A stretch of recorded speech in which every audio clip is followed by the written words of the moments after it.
wondering. I'm done asking. Let's talk to Thomas in La Crosse. 608-321-1670. What's up, Thomas? Hey, Grant.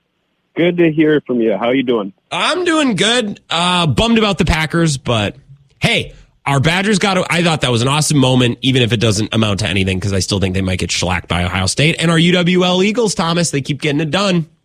Yeah, I was just going to mention, and I called in about it. The game was played in front of a record crowd of 5,414, breaking the previous record of 5,373, which was against the Whitewater Warhawks back all the way on the 15th of October, 2016. That's quite astonishing, to say the least. I saw pictures of the tailgating crowd, and I thought of the Brewers and their tailgating culture. It's like, man, tailgating at UWL actually sounds, because it's a smaller lot. It feels more familiar. Right. You can walk over to the Eagles Nest. Like that's their own little version of a beer district. They got everything they need right there.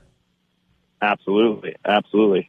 God, and the key theme or word that came from this game for me was resilience. This is the second straight week where, it really came down to the wire. But again, Kaiser Halterbrand, that beautiful son of a gun, came through when we needed him most, at the very end, if you remember, Grant, with that first down QB sneak. And then it really sealed it from there. I thought our running game, was really, really dynamic. Gabe Lynch and Dio Oye. Don't get me wrong, Oshkosh is like a quality team and opponent, Grant. To get this win, we're now 4-0 in conference, 6-1 overall.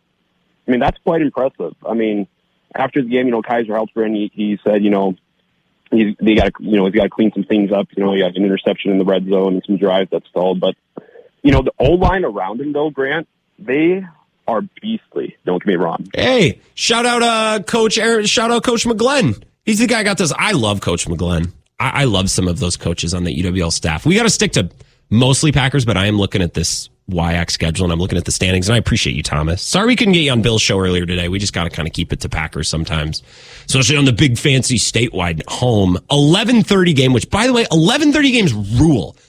You would think that players hate 11:30. Anytime you talk to a WIAC athlete or a coach, they love playing at 11:30 because then they can go about their Saturday. They should rock Eau Claire unless you believe in the idea of a look-ahead spot, because they got River Falls that are having an amazing season. River Falls is 3-1 in conference play. They're right there with Whitewater tied in the standings right now. So I'm definitely dialed in. WKTY, of course, our La Crosse affiliate. So I follow the team. Drew Kelly, Terry Erickson have been outstanding on the call. And when they walked off Whitewater a couple weeks ago on that game-winning field goal, Drew with an amazing call. Imagine being a play-by-play man for UWL or for high school, and you get an opportunity to have a moment like that and to nail it. So shout out to Drew Kelly, UWL football. Thank you for the call, Thomas.